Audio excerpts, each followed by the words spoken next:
Essa edição especial do Jornal da Globo começa juntando os elementos que talvez nos permitam entender com as informações que dispomos neste momento o que teria causado o acidente. Imagens que chegaram há pouco por redes sociais dão conta do ponto de impacto inicial do avião que trazia o time da Chapecoense nos morros perto de Medellín.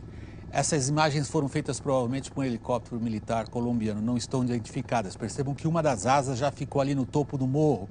Vocês que o dia inteiro provavelmente acompanharam imagens feitas bem próximas do local do acidente, vão ter uma surpresa agora. O avião bateu ali e o que a gente viu em todas as fotos é onde os restos acabaram parando. Vocês têm uma ideia da energia que esse impacto envolveu. Esta altitude é um pouco abaixo da altitude que ele devia estar mantendo e é o que nós vamos tentar entender agora. Vamos ver as evidências, como eu disse antes, que estão à nossa disposição para a gente tentar entender o que aconteceu. Vamos estruturar um pouco a nossa análise a partir da máquina, a partir do avião. Este avião é considerado uma boa máquina para o que ele foi desenhado para fazer. Ele não foi desenhado para voar muito longe, levando muita gente em grande altitude. Percebam, pelos números dele, vocês podem imediatamente entender para que esse avião existiu. A velocidade dele não é muito alta para um jato, 555 km/h. A altitude ao qual ele normalmente chega também não é muito alta para um jato, 10.600 metros. O alcance dele, para uma aeronave desse tamanho, é relativamente pequeno, porque, embora ele fosse o avião da família real inglesa, ele era um avião pensado para ser usado em distâncias curtas na Europa. Ele pode ficar no ar e se aproximar, depende de muitos fatores, umas 4 horas e meia até acabar a gasolina nos tanques.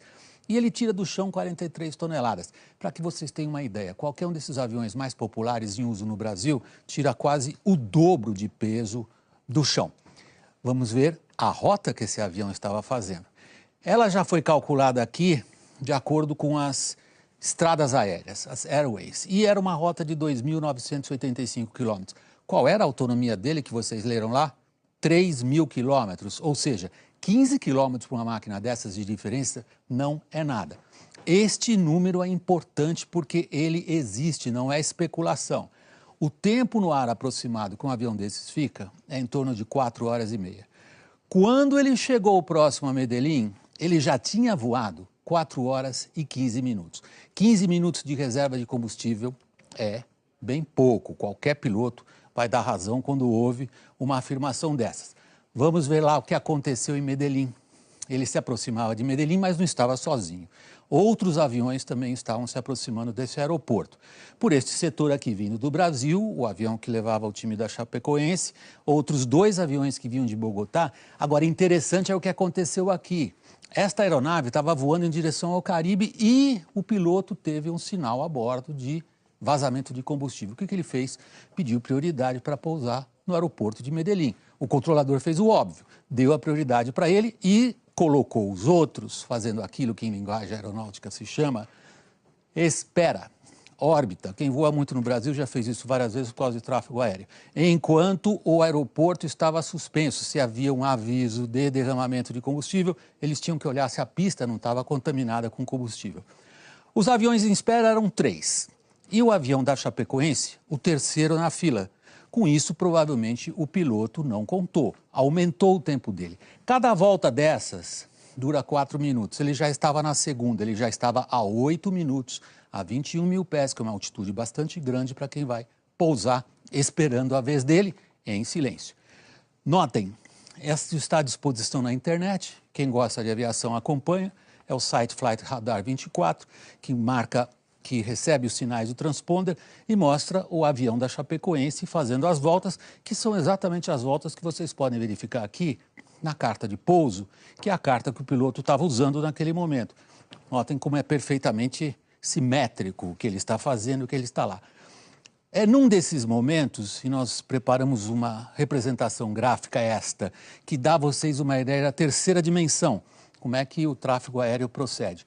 Ao terminar a terceira volta, ele declara a emergência ao controlador por dificuldades com combustível. Ele diz ao controlador que ele tem que ser passado na frente, porque ele precisa pousar logo, o combustível vai acabar.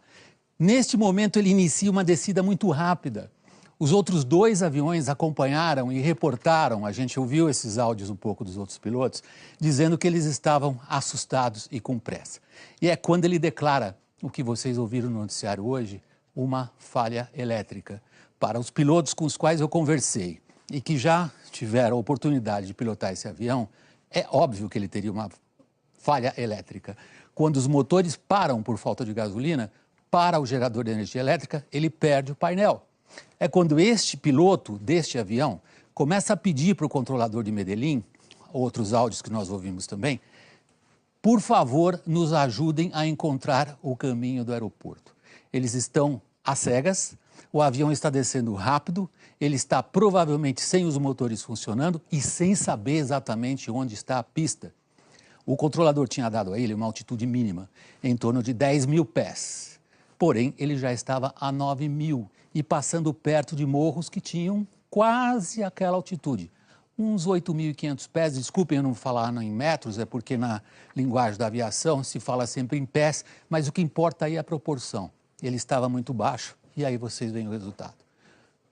Por muito pouco ele talvez tivesse escapado, a direção de voo dele era mais ou menos para lá, ele deixou a asa direita aqui, provavelmente capotou, e essas, que nesse momento deviam ser em torno de 30 toneladas, trafegando a mais ou menos uns 200 km por hora. Vocês têm ideia da energia e do milagre que é alguns terem conseguido escapar.